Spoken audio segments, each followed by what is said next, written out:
আমি তো শুধু তোমার চাহিদা মেটানোর জন্য। আমাকে কেন সময় দিবে তুমি? সাকিব রুমে প্রবেশ করেই দেখে সুরভি একটা নাইট ড্রেস পরে আয়নার সামনে বসে আছে। তাই আর দেরি না করে সাকিব সুরভিকে পেছন থেকে জড়িয়ে ধরে তার নাক দিয়ে সুরভির পিঠে ঘষতে লাগলো, আর এক হাত দিয়ে সুরভির নাইট ড্রেসের ফিতা টেনে খুলে দিল। সুরভি সাকিবের ছোঁয়া পেয়ে একটু কেঁপে উঠল। তারপর নিজেকে সামলে নিয়ে বলল, এতক্ষণে আসার সময় হলো তোমার? কি করব বলো, অফিস করতে হয়, বউকে ফাঁকি দিয়ে তারপর তোমার কাছে আসতে হয়। একটু লেট তো হবেই ডার্লিং। হুম, বুঝলাম। আমি তো শুধু তোমার চাহিদা মেটানোর জন্য। আমাকে কেন সময় দিবে তুমি?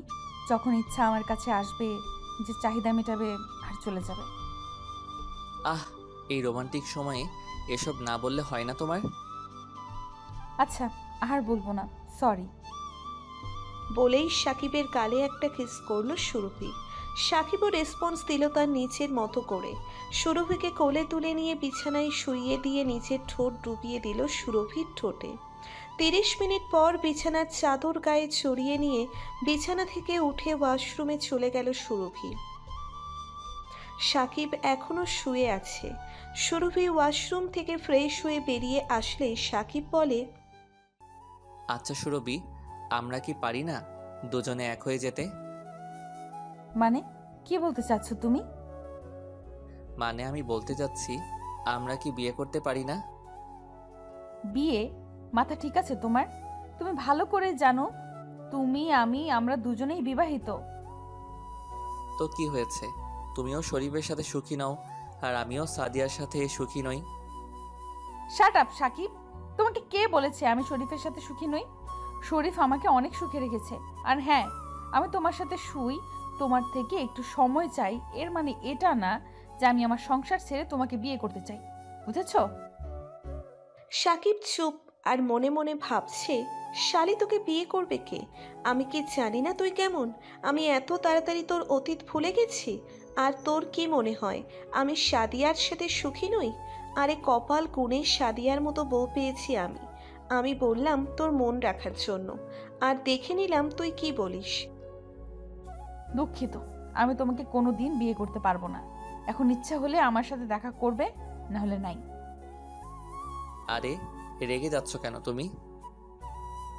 না, আমি রেগে যাচ্ছি না। কথাটা বলেই সুরভি সোফায় গিয়ে বসল, আর সাকিব বিছানা থেকে উঠে ওয়াশরুমে গিয়ে ফ্রেশ হয়ে আসলো। বলো কি খাবে, চা নাকি কফি? না, আজ কিছু খাবো না সুরভি। সাদিয়া তাড়াতাড়ি বাসায় ডেকেছে আজ, আমি চললাম, বাই। নিজের স্ত্রীর দিকে খেয়াল রেখো, আর মাঝে মাঝে আমাকে একটু সময় দিও। সাকিব সুরভির কোনো কথার উত্তর না দিয়ে সুরভির বাসা থেকে বেরিয়ে যাচ্ছে। সাকিব চলে যাবার পর সুরভি সোফা থেকে উঠে সোজা ওয়াশরুমে গিয়ে শাওয়ার নিয়ে তারপর বসে টিভি দেখতে লাগলো। এদিকে সাকিব বাসা থেকে বের হবার সময় সুরভির বাড়ির নাইট গার্ডের সাথে গেটে দেখা হলো।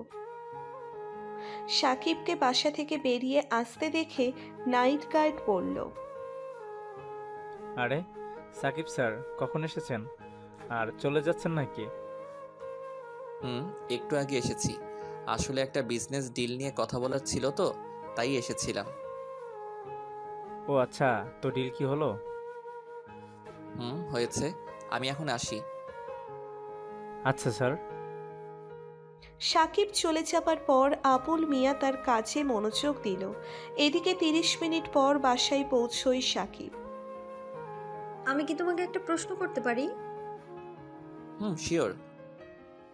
তুমি প্রায়ই দেখি দেরি করে বাসায় আসো, আর এসে অনেকটা ক্লান্ত লাগে তোমাকে, কেন? আরে আমার পাগলি বউ, অফিসের কাজ থেকে তাই। বেশি কাজ করলে তো ক্লান্ত হবই। চলো, ক্ষুধা লেগেছে, খেতে দাও। খেতে দিব তার আগে বলো, কি এমন কাজ তোমার যে সারাদিন করতে পারো না, রাতেই করতে হয়? বললাম তো রে বাবা, বস এত সব কাজ দেয়, মাঝে মাঝে যা করতে রাত হয়ে যায়।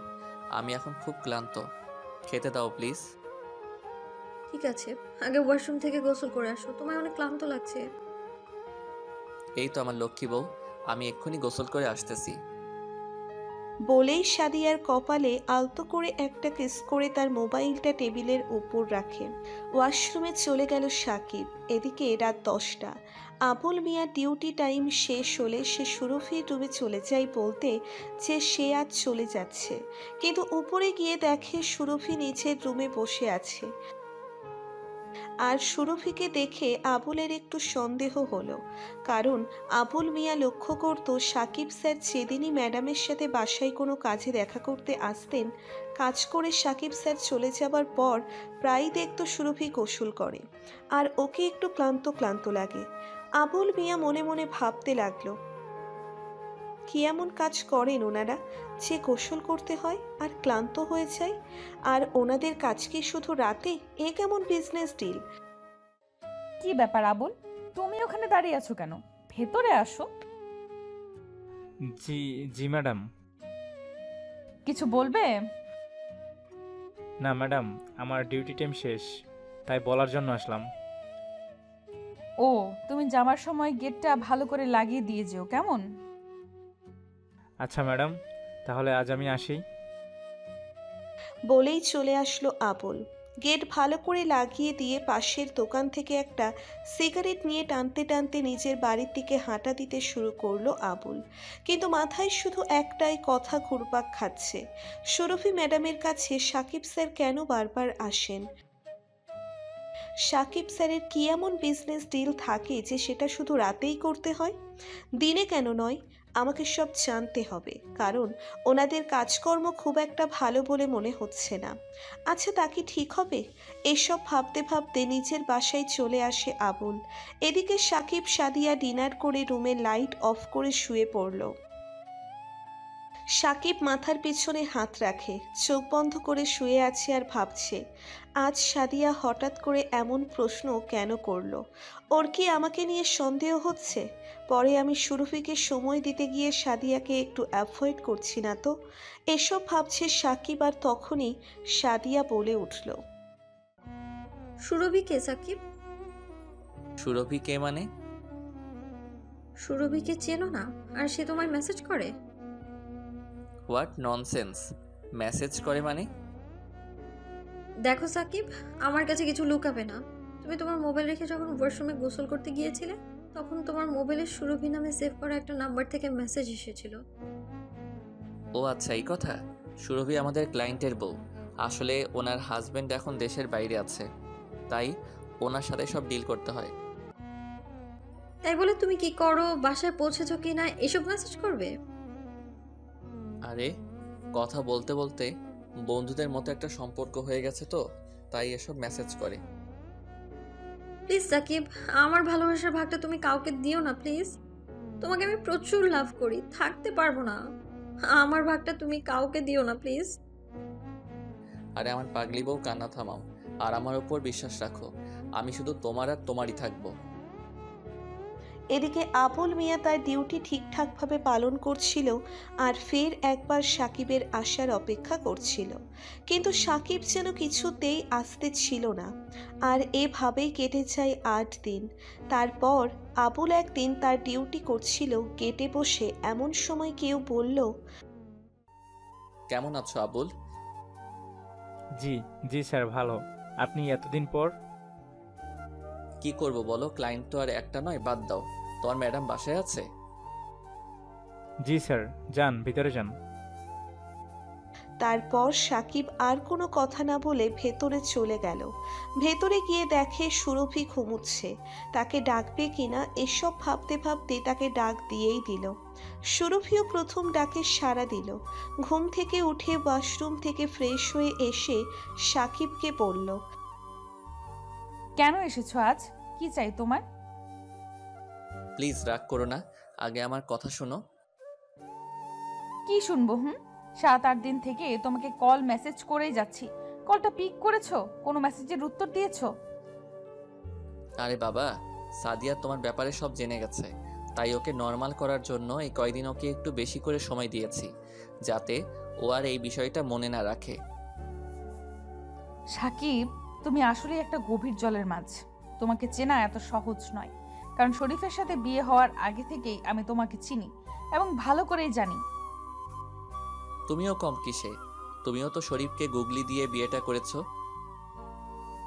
আচ্ছা বাদ দাও এসব, চলো, অনেকদিন তোমাকে আদর করি না।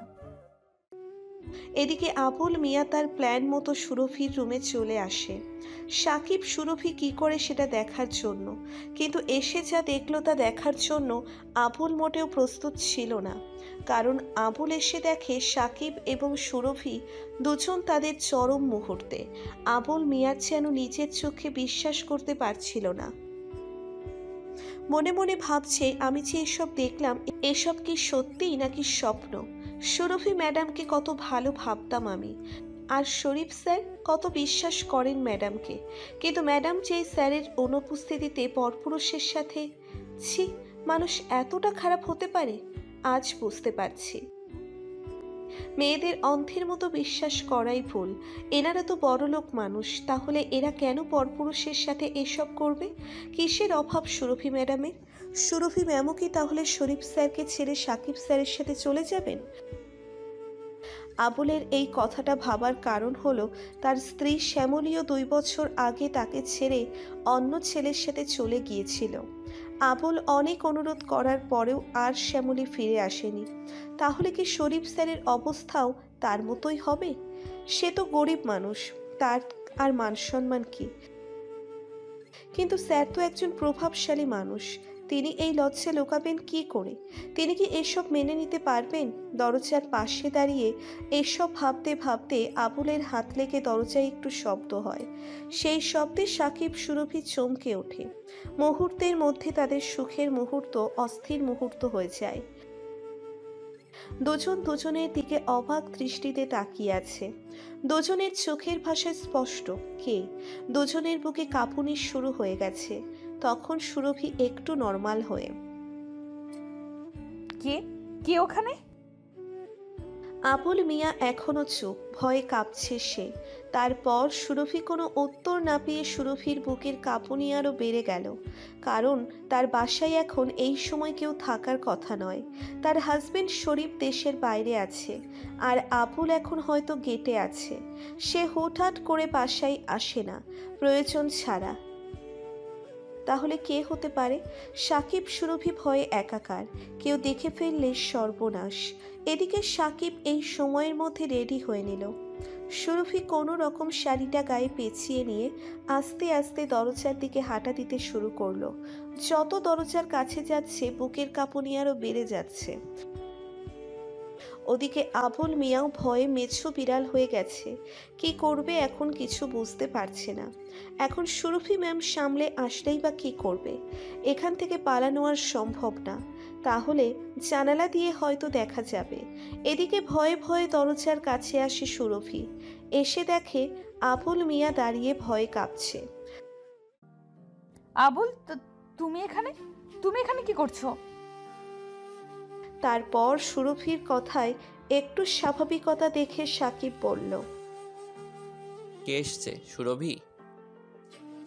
সুরভি সাকিবের প্রশ্নের উত্তর না দিয়ে আবারও আবুলকে বলল, কথা বলছো না কেন? এই সময় তুমি এখানে কি করছো? সুরভির ধমকে আবুল ভয় না পেয়ে বরং বলল, কি করছি বুঝতে পারছেন না? আপনাদের ডিলিং করা দেখার জন্য এসেছি। ডিলিং মানে? হ্যাঁ, আপনাদের বিজনেস ডিল। এবার সুরভি আর ধমক দিল না, একটু লজ্জা পেয়ে গেল। সুরভি ভেবেছিল যে আবুল হয়তো কিছু দেখেনি বলবে। তারপরেও একটু সাহসের সাথে সুরভি বলল, কি বলতে চাচ্ছ তুমি? ম্যাম, আমি কি বলছি আর বলতে চাচ্ছি সেটা। দেখো আবুল, তুমি ভুলে যেও না তুমি কি, তাই কোনো ব্যাপারে এভাবে নাক গলাতে আসবা না, বুঝেছো? এবার তোমার কাজে যাও। ঠিক আছে, আমিও দেখে নেব আর বলে দেব সব স্যারকে। শুধু আসতে দেন স্যারকে। বলেই চলে গেল আবুল। এদিকে সুরভি আর বেশি কিছু না ভেবে রুমে এসে শাওয়ার নিয়ে বসে টিভি দেখতে লাগলো। ওদিকে সাকিব বাসা থেকে বেরিয়ে একটা রিক্সা নিয়ে বাসার দিকে রওনা হলো। একটা অস্থিরতা কাজ করছে সাকিবের ভেতর। যদি এসব শরীফ জেনে যায় তাহলে সব শেষ, সাথে চাকরিটাও। আমাদের কোম্পানির এত বড় ক্লায়েন্ট উনি। রাত প্রায় 8টা বাজে। বাসায় পৌঁছই সাকিব। সাকিবের আজও একটু লেট করে বাসায় ফেরা দেখে সাদিয়া বলল, তোমার কি আজও কাজ ছিল? কেন? তোমার এত কাজ থাকে যে নিজের স্ত্রীর কলটাও পিক করতে পারো না? তুমি আবার কখন কল করেছো? তোমার মোবাইলটা বের করে দেখো। তারপর সাকিব ভিতরে প্রবেশ করতে করতে বলল, ঠিক আছে, আগে ফ্রেশ হই তারপর। সাকিব, তুমি আজও ক্লান্ত, গোসল করে আসো যাও। আর তোমাকে একটু টেন্স লাগছে কেন? কই, আরে না, বললাম না যে খুব ক্লান্ত। তুমি যাও, আমি আসতেছি। এদিকে সুরভি টিভি দেখছে, কিন্তু কেন জানি তার অস্থিরতা কাটছে না। মনে একটাই প্রশ্ন, আবুল কি এসব শরীফকে বলে দেবে? দিতেও পারে, কারণ আবুল শরীফের কথাই ওঠে বসে। না, শরীফকে এসব বলে দিলে তার সর্বনাশ হয়ে যাবে। অনেক কষ্টে বিয়ে করেছে শরীফকে, কি করা যায়? কি করলে আবুলকে আটকানো যাবে? এসব ভাবতে ভাবতে ক্লান্ত সুরভি। তারপর ভাবল, হুম, আমাকে আমার পুরনো স্টাইলে ফিরতে হবে সংসার বাঁচাতে। আর আমার সামনে এখন শুধু একটা রাস্তাই খোলা। ওদিকে সাকিব ওয়াশরুমে যাবার আগে পকেটে হাত দিয়ে দেখে ওর মোবাইল নাই। তারপর প্যান্টের সব পকেট, কোটের পকেট সবগুলোতে সার্চ করলো, কিন্তু পেল না। তারপর নিজের অফিস ব্যাগে দেখলো, সেখানেও নেই। এখানে সেখানে সবখানেই খুঁজলো, কিন্তু পেল না। খুঁজতে খুঁজতে ক্লান্ত সাকিব শেষে কোথাও না পেয়ে মাথায় হাত দিয়ে বসে পড়ল। সাকিবের অস্থিরতা দেখে সাদিয়া বলল, কি হয়েছে সাকিব? সাকিব মনে মনে ভাবল, সাদিয়া এই খবর শুনলে নিশ্চয়ই সন্দেহ করবে, তাই কথা অন্য দিকে নিয়ে বলল, না, কিছু না। তুমি ডিনার রেডি করো, আমি এক্ষুনি আসতেছি। তাড়াতাড়ি আসো। তারপর সাকিব একটু নর্মাল হয়ে শাওয়ার নিয়ে আসলো, কিন্তু মাথায় একটাই চিন্তা, মোবাইলটা হারালো কোথায়? পরে আবার সুরভির বাসায় ফেলে আসি নাই তো? কি হলো সাকিব, কি ভাবছো? হ্যাঁ, না, কিছু না। এদিকে সাদিয়ার একটু খটকা লাগলো, ভাবছে সাকিব আজ এমন করছে কেন। তখন সাকিবের কপালে হাত দিয়ে সাদিয়া বলল, সাকিব, তোমার শরীর ঠিক আছে তো? তুমি ঠিক আছো তো? আমি ঠিক আছি, টেনশন করো না।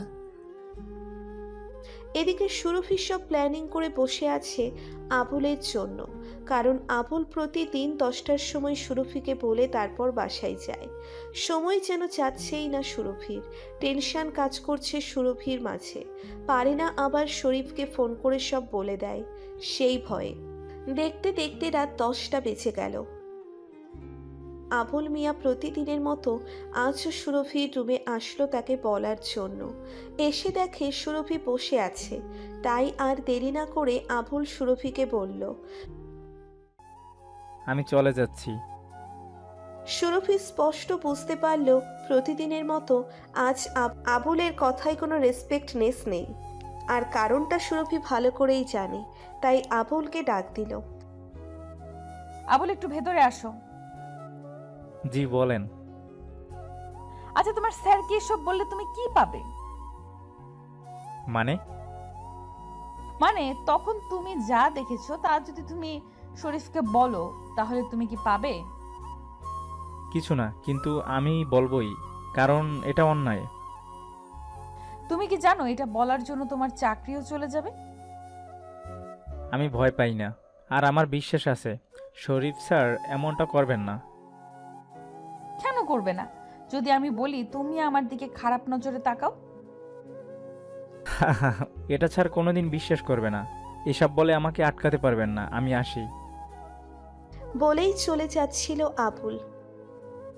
দাঁড়াও আবুল, তুমি এসব বললে তো কিছুই পাবে না, আর না বললে আমি তোমাকে এমন কিছু দিব যা তুমি কোনোদিন কল্পনাও করতে পারোনি।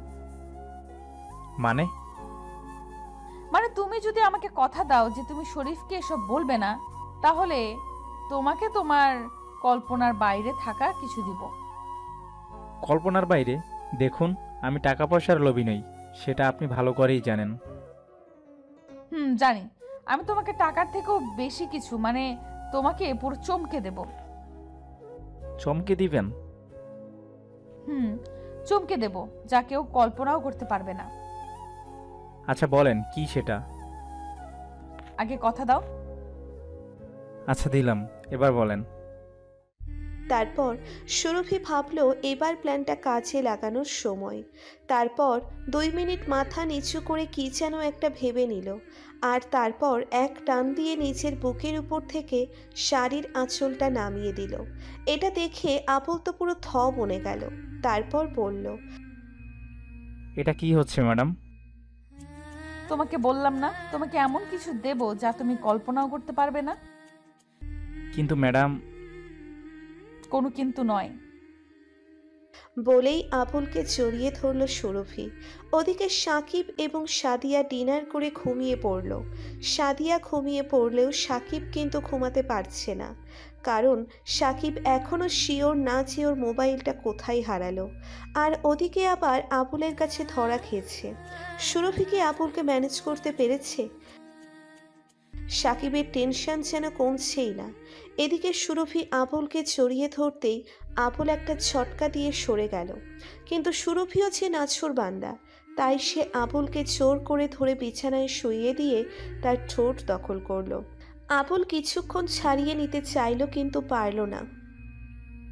তারপর আবুলদের ইচ্ছে না থাকা সত্ত্বেও সুরভিকে রেসপন্স দিল, কারণ এভাবে কোনো মেয়ে যদি কোনো পুরুষ মানুষকে জড়িয়ে ধরে কিস করতে থাকে, তাহলে সে কি রেসপন্স না করে থাকতে পারবে?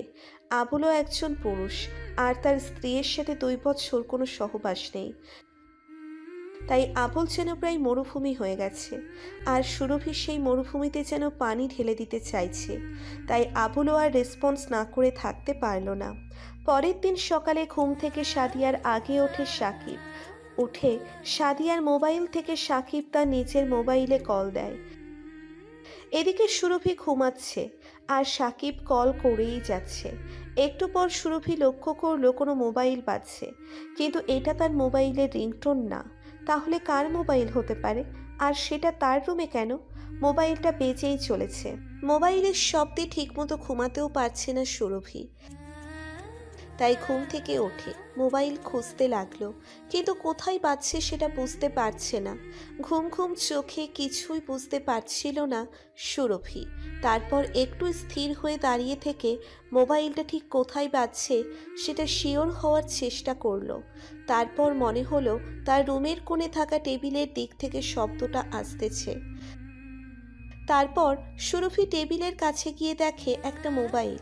একটু চেনা চেনা লাগলো মোবাইলটা। হাতে নিতেই আবার বেঁচে উঠল। সাদিয়া নামে সেভ করা একটা নাম্বার থেকে কল। তখন সুরভি ফোন রিসিভ করে। হ্যালো, কে? সাকিব সুরভির কণ্ঠ শুনে চিনতে পারল। তারপর বলল, আমি সাকিব। মোবাইলটা তাহলে তোমার বাসায় রেখে আসছি। ও তুমি? এসে নিয়ে যেও। আচ্ছা, আমি অফিসে যাওয়ার সময় নিয়ে নেব। এখন রাখছি। বলেই কলটা কেটে দিয়ে একটা দীর্ঘশ্বাস ছাড়ল সাকিব। যাক, তাহলে হারাইনি। তারপর সুরভি মোবাইলটা রেখে ওয়াশরুমে চলে গেল ফ্রেশ হতে। সকাল 9টা। সুরভি বসে টিভি দেখছে, এমন সময় সুরভির মোবাইলটা বেজে উঠল। মোবাইল হাতে নিয়ে দেখে শরীফ সুরভির বরের কল। হ্যালো, কেমন আছো? ভালো, তুমি? জি ভালো। একটা সারপ্রাইজ আছে সুরভি। তাই নাকি? কি সারপ্রাইজ? দরজাটা খোলো। কেন? আগে তো খুলবা নাকি? সুরভি একটু অবাক হয়ে দরজা খুলতে লাগলো, আর দরজা খুলেই ইয়া বড় একটা ধাক্কা খেলো। তুমি হুম। কবে কবে এসেছো? আর আসার আগে একটা কল দিবা না? কাল ঢাকায় আসছি, আর আজ সোজা তোমার কাছে। আর কল দিলে তো আর একটা সারপ্রাইজ দেওয়া হবে না? আরো একটা সারপ্রাইজ? তুমি কি আমার জন্য নেকলেস আনছো? না, চলো ভিতরে চলো, পরে জানতে পারবে। আমার মোবাইলটা কই সুরভি? এদিকে ওয়াশরুম থেকে কথাটা শুনে চমকে গেল শরীফ। কোনো শব্দ না করে স্থির হয়ে দাঁড়িয়ে রইল। শরীফ চিন্তা করলো মোবাইল চাচ্ছে কে। সুরভি একটু অবাক হয়ে পেছনে ফিরে দেখে সাকিব। সুরভি কোনো কথা বলার আগেই সাকিব ভেতরে প্রবেশ করতে করতে বলল, কাল আবুল কোনো প্রবলেম করেনি তো? সুরভি কোনো কথা না বলে একবার ওয়াশরুমের দিকে তাকিয়ে সাকিবকে মোবাইলটা তাড়াতাড়ি দিয়ে বলল, এক্ষুনি চলে যাও এখান থেকে। শরীফ বাসায় আসছে, ও এখন ওয়াশরুমে আছে। প্লিজ সাকিব, কি? তুমি যাও। ওদিকে শরীফ ওয়াশরুম থেকে সব শুনছে। একটু উকি দিয়ে দেখল সাকিব। তখন মনে মনে ভাবছে, সাকিবের মোবাইল সুরভির কাছে, আর কাল আবুল প্রবলেম করছে কিনা, মানে কি এসবে? তাহলে কি আমার অবর্তমানে সাকিব আমার বাসায় আসতো? কিন্তু কেন? সাকিবের সাথে আমার ক্লায়েন্টের সম্পর্ক, তাহলে সুরভির সাথে কি? এরকম কিছু প্রশ্ন মাথায় নিয়ে ওয়াশরুম থেকে বেরিয়ে আসলো শরীফ, কিন্তু সুরভিকে কিছুই বুঝতে দিল না। চলো নাস্তা করব। চলো। তারপর শরীফ আর সুরভি নাস্তা করে নিল। এরপর দুজনে মিলে একটু রেস্ট নিয়ে ঘুরতে বের হলো। সারাদিন ঘুরে সন্ধ্যার আগে বাসায় ফিরল দুজন। এর মাঝে শরীফ লক্ষ্য করে কে যেন সুরভিকে দু একবার কল দিয়েছিল, কিন্তু সুরভি সেটা রিসিভ করেনি। সেটা যে সাকিব ছিল সেটা এক প্রকার ক্লিয়ার। এখন রাত 10টা। আবুল প্রতিদিনের মতো বলে চলে গেল। শরীফ এবং সুরভি ডিনার সেরে ঘুমিয়ে পড়ল। ওদিকে সাকিব এবং সাদিয়াও ঘুমিয়ে পড়ল প্রতিদিনের মতো। পরের দিন সাকিব প্রতিদিনের মতো অফিস চলে যায়। তারপর দুপুরে লাঞ্চ টাইমে লাঞ্চ করার সময় সাকিবের ফোনে একটা কল আসে। সাকিব মোবাইলটা হাতে নিয়ে একটু অবাক হয়, কারণ কলটা করেছে শরীফ। হ্যালো স্যার, ভালো আছেন? সেটা পরে বলবো। আপনি এই ঠিকানায় চলে আসবেন অফিস শেষ করে। বলেই কলটা কেটে দিল শরীফ। শরীফের কথা শুনে সাকিব কিছুটা অবাক, কারণ সাকিব ভাবছে স্যার তো মাত্র কালকে আসলো, আর আজকেই মিট করতে বলছেন কেন? কি এমন কথা বলবেন? এসবের চিন্তায় আর অফিসে মনোযোগ ঠিকমতো দিতে পারছিল না সাকিব। তাই অফিস শেষ করে সাথে সাথে চলে গেল শরীফের দেওয়া ঠিকানায়। গিয়ে কিছুক্ষণ অপেক্ষা করতেই শরীফ চলে আসলো। কেমন আছেন স্যার? সুরভির সাথে আমার সম্পর্কটা ঠিক কি? মানে? আমার মনে হয় আমি স্পষ্ট ভাষায় বলছি, তাই আমার কথা না বোঝার কোনো কারণ দেখছি না। জি স্যার, আপনার কথা আমি ক্লিয়ার শুনেছি এবং বুঝেছি, কিন্তু আপনি হঠাৎ এসব কেন বলছেন, সেটা আবার আমাকে? বাহ, আপনি আপনার মোবাইল রেখে আসেন আমার স্ত্রীর রুমে, আর আমি কি বলছি সেটাই বোঝেন না? মোবাইল রেখে আসছি মানে? কেন, ভুলে গেছেন নাকি? কি হলো, কথা বলছেন না কেন? বলেন। বলুন, সুরভির সাথে আপনার কিসের সম্পর্ক? কই, তেমন কিছু না। তাহলে আপনার মোবাইল আমার বাসায় কিভাবে? স্যার, সেদিন একটা বিজনেস ডিলিং নিয়ে কথা বলার ছিল, একটা প্রজেক্ট আটকে ছিল, আর আপনি তো দেশে ছিলেন না, তাই ভাবির সাথে কথা বলতে গেছিলাম, আর ভুলে মোবাইলটা রেখে আসি। তাই নাকি? জি স্যার। কিন্তু আমি তো জানি আপনি প্রতি সপ্তাহে আমার বাসায় যান। কে বলেছে স্যার? যে আপনাকে সবসময় যেতে দেখে। কে সে? বলুন তো কি হতে পারে? স্যার, আপনি এসব কি বলছেন? দেখেন সাকিব সাহেব, আমি এখনও ভদ্রভাবে কথা বলছি, কারণ আমি আপনার সাথে কোনো ঝামেলা জড়াতে চাই না। আর আমি সুরভি আর আপনার নামে অনেক কিছু শুনেছি আবুলের কাছে। সুরভি এসব বলার আগে আমি আপনার সাথে কথা বলছি, কারণ সুরভিকে প্রমাণ ছাড়া কিছুই বলতে পারছি না। কারণ আমি জেনে গেছি আমার অবর্তমানে আমার বাসায় ঠিক কী চলে। সাকিব শরীফের মুখে আবুলের কথা শুনে অবাক হয়ে তাকিয়ে রইল শরীফের দিকে, আর মনে মনে ভাবছে সংসারও শেষ, সাথে বুঝি চাকরিটাও। কারণ এসবের জন্য যদি শরীফ স্যার তার ব্যবসা আমাদের কোম্পানির সাথে বন্ধ করে দেয়, আর সেটা যদি জিএম স্যার জানতে পারে, তাহলে সব শেষ। আর সাদিয়া, সে তো আগে থেকেই সন্দেহ করে আছে। কী হলো, আপনি নিজে থেকে কিছু বলবেন নাকি আমি আমার স্ত্রীকে ইনভলভ করবো এসবে? শরীফের মুখে সাদিয়ার কথা শুনে এবার সাকিব পুরো হয়ে গেল। হাঁ করে তাকিয়ে আছে শরীফের দিকে। কি ভাবছেন আমি এসব কি করে জানলাম? আমি আরও অনেক কিছু জানি, কিন্তু শুধু সুরভির অতীতটা বাদে, তাই সেটাই জানতে আসছি। আসলে শরীফ অফিসের কাছে বরিশাল গেলে সেখানেই তার সুরভির সাথে দেখা হয়। আর প্রথম দেখায় ভালো লেগে যায় সুরভিকে। তারপর প্রেম এবং শেষে বিয়ে। সব কিছু হয় মাত্র 10 দিনের মধ্যে। তাই সুরভির সম্পর্কে ভালোভাবে জানার সুযোগ হয়নি শরীফের। আর হ্যাঁ, আপনি যেহেতু আমার সংসার ভেঙেছেন বা ভাঙ্গার দ্বার প্রান্তে এনেছেন, তাই সব সত্যি কথা বলবেন, নাহলে আমি কিন্তু আপনার সংসার ভেঙে দিতে পারি, এবং সেটার জন্য আমি একটু ভাববো না। আপনি নিশ্চয়ই জানেন আমার পাওয়ার কতটুকু। সাথে যে আপনার জবটা চলে যাবে সেটা বলার কি? স্যার কেন করতে চাইতেছেন আমার এত বড় সর্বনাশ, যেখানে কোনো দোষ নেই আমার? আপনার দোষ নেই? হাসালেন।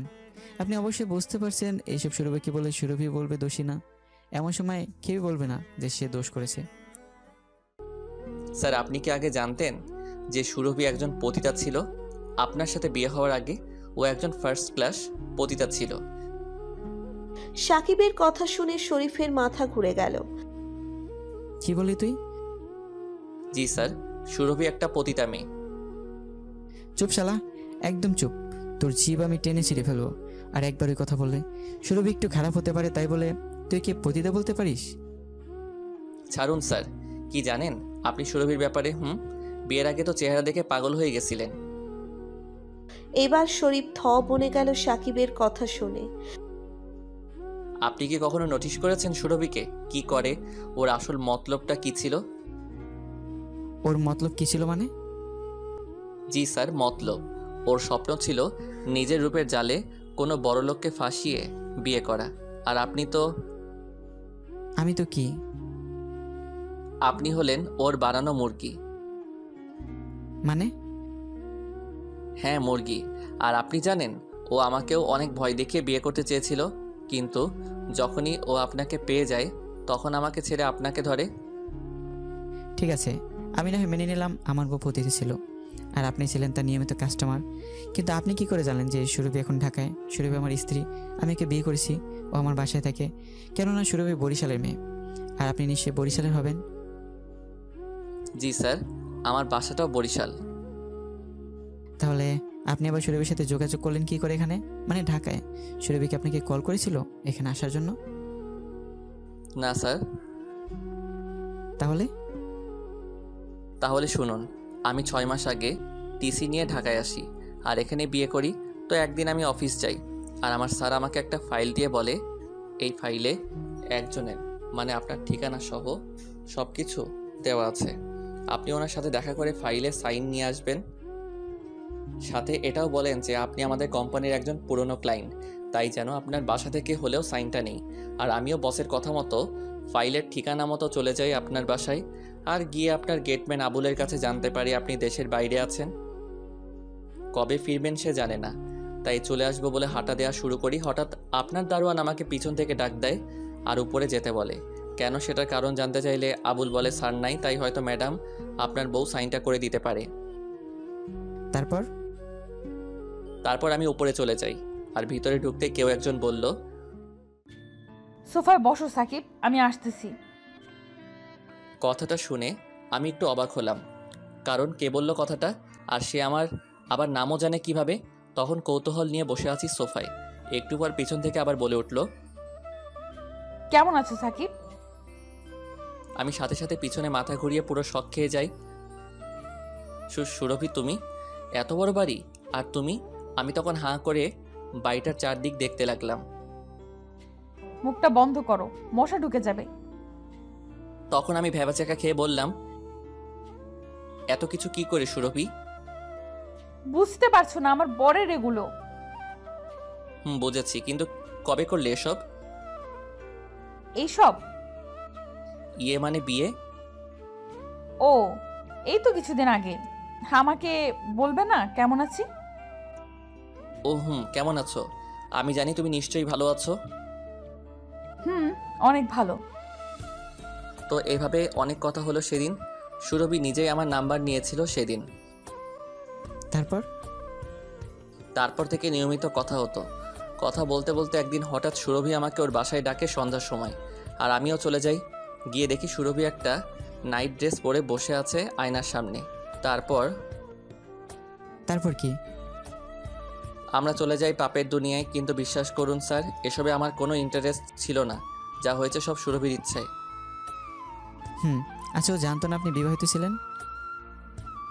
জানতো। সে এজন্য আমার প্রতি ওর ইন্টারেস্ট ছিল বেশি। মানে কেন? কারণ ও চাইতো এমন একজন পার্টনার যে তার চাহিদা মেটাবে কিন্তু বিয়ের কথা বলতে পারবে না। কথা শুনে শফিক চুপ। আর কোনো প্রশ্ন করার শক্তি পেল না। তখন মনে মনে ভাবছে, জীবনে এত বড় ভুল করেছি, শেষ পর্যন্ত বিয়ে করেছি একটা পতিতা মেয়েকে। তখন মাথা নিচু করে বসে আছে শরীফ। কথা বলতে বলতে কখন সে সন্ধ্যা হয়ে এসেছে, চারিদিকে একটু অন্ধকার নামতে শুরু করেছে। রাস্তার ল্যাম্পপোস্টের লাইটগুলো জ্বলছে, আর শরীফ যেন পাথর হয়ে বসে আছে, কোনো কথা বলছে না। একটু পর সাকিব খেয়াল করলো শরীফ কিছু বলছে না, তাই সে নিচ থেকে বলল, স্যার বাসা যাবেন না? স্যার। সাকিব তখন লক্ষ্য করলো শরীফের চোখের কোণে জলের ফোঁটা চলে আসছে। তখন সাকিব বলল, বাসা যাবেন না স্যার? চলেন। তারপর দুজনে এসে শরীফের গাড়িতে বসলো। শরীফ ড্রাইভ করছে আর বারবার চোখের কোণে আসা জল টিস্যু পেপার দিয়ে মুছে নিচ্ছে। সাকিব কি বলবে কিছু বুঝতে পারছে না। আজ সাকিবের কাছে নিজেকে খুব ছোট মনে হচ্ছে। মনে মনে ভাবছে এসব করা আমার ঠিক হয়নি, কিন্তু এখন আফসোস করে লাভই বা কি। দাঁড়ান স্যার, আমাকে এখানে নামিয়ে দিন। আমি হেঁটে যেতে পারবো এখান থেকে। শরীফ গাড়ি দাঁড় করালো আর সাকিব নেমে গেল। নামার পর সাকিব কিছু বলতে চেয়েও পারল না। মনে মনে নিজেকেই দোষ দিয়ে ল্যাম্পপোস্টের আলোয় হাঁটা দিতে লাগলো নিচের নীড়ের দিকে। ওদিকে শরীফ আবার চলতে শুরু করলো। পরের দিন সকালে ঘুম থেকে উঠে সাকিব দেখে সুরভির নাম্বার থেকে অনেকগুলো মিসড কল ও একটা মেসেজ।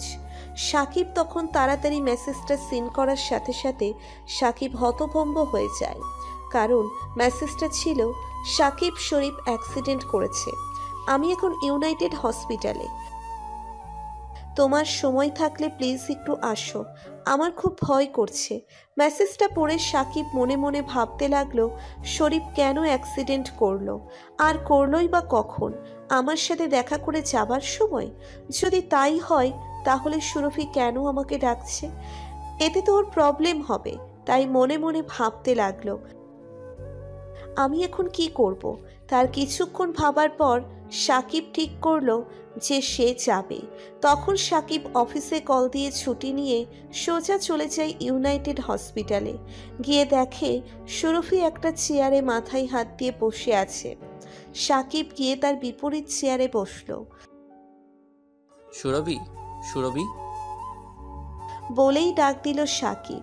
দ্বিতীয় ডাকে শুনতে পেল সুরভি। কখন এলে? এই তো মাত্রই। শরীফ কোথায়? অপারেশন থিয়েটারে। হোয়াট? কিন্তু অ্যাক্সিডেন্ট করলো কিভাবে আর কখন? আমি জানি না কিছু। সুরভি, কান্না থামাও। সাকিব এবার বুঝতে পারল আসল ঘটনা। শরীফ হয়তো সুরভির সাথে কথা বলছে আর সবটা ক্লিয়ার হয়েছে, তাই নিজের লজ্জা লুকানোর জন্য অ্যাক্সিডেন্ট করেছে। হয়তো আত্মহত্যা করতে চেয়েছে, কারণ নিজের স্ত্রীর এসব শুনে খুব কম পুরুষই নর্মাল থাকতে পারে। আচ্ছা সুরভি, শরীফ বাসায় যাওয়ার পর তোমাকে নিয়ে কি কোনো কথা হয়? কি নিয়ে আর কথা হবে? তুমি আমার সুখের সংসারে আগুন লাগিয়ে এখন বলছো কি নিয়ে? আমি আগুন লাগিয়েছি? আর আমি কি এসব বলতে চেয়েছি? বিশ্বাস করো, আমি আগেই কিছু বলিনি সুরভি। আমি জানি আবুল সব বলে দিয়েছে।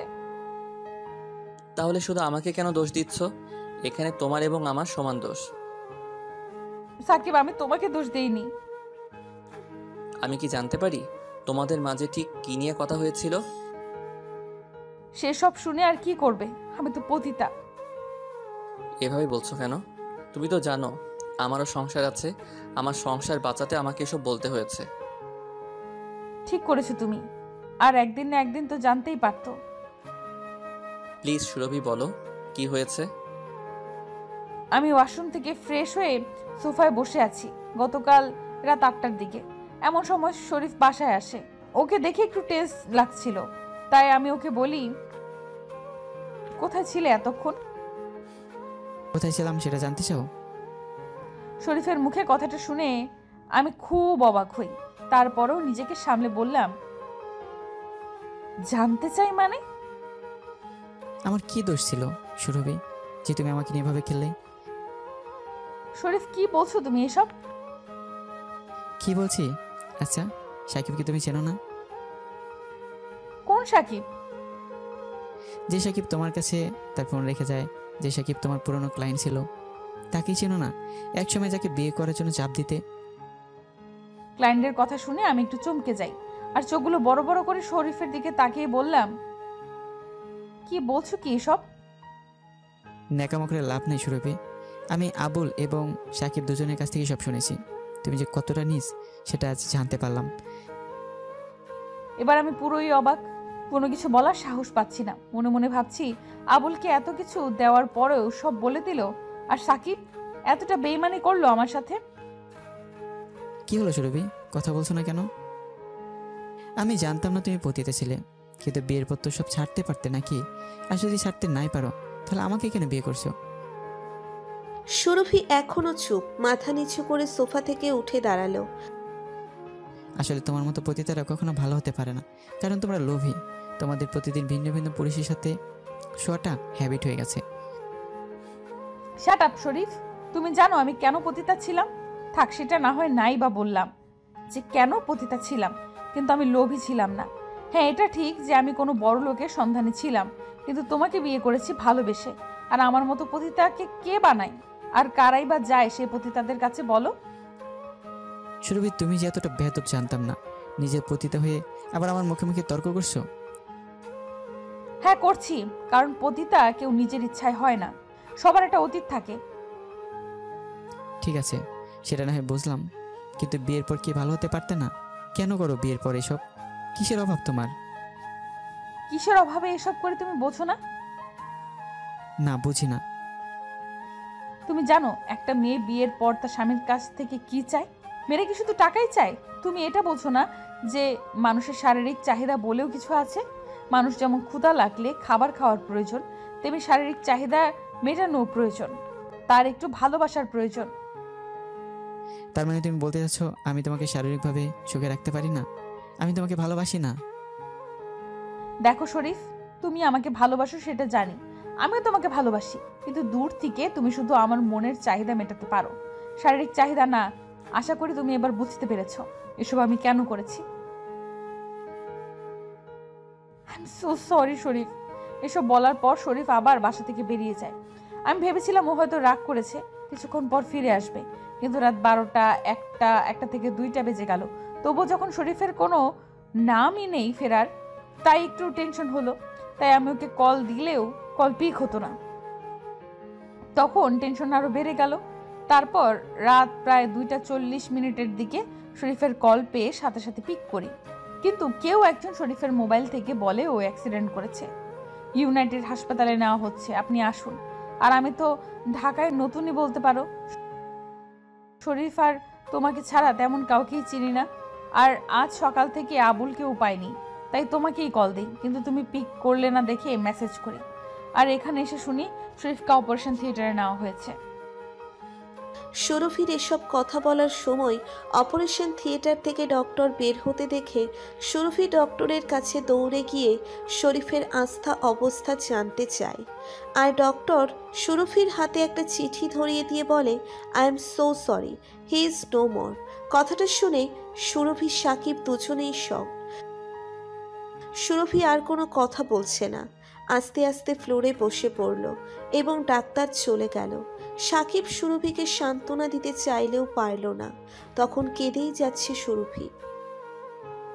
কোনো সম্পর্ক মিথ্যার উপর ভিত্তি করে টিকিয়ে রাখা সম্ভব না, যেমনটাই গল্পে করেছে সুরভি। তাই কোনো সম্পর্ক তৈরি করার আগে নিজের জন্য না হলেও যার সাথে সম্পর্ক জড়াতে যাচ্ছেন তার জন্যে হলেও সত্যিটা বলুন। সত্যি প্রথমে তিতা হলেও পরে অবশ্যই তার সুফল পাবেন। গল্পটার সাথে থাকার জন্য ধন্যবাদ। ভুল ত্রুটি ক্ষমা সুন্দর দৃষ্টিতে দেখার অনুরোধ রইল এবং এরকম আরও ভিডিও পেতে আমাদের চ্যানেলটি সাবস্ক্রাইব করুন এবং সাথেই থাকুন। আর পেজ থেকে ভিডিও দেখলে অবশ্যই পেজটি ফলো করুন এবং ভিডিওটি শেয়ার করুন, লাইক দিয়ে পাশে থাকুন।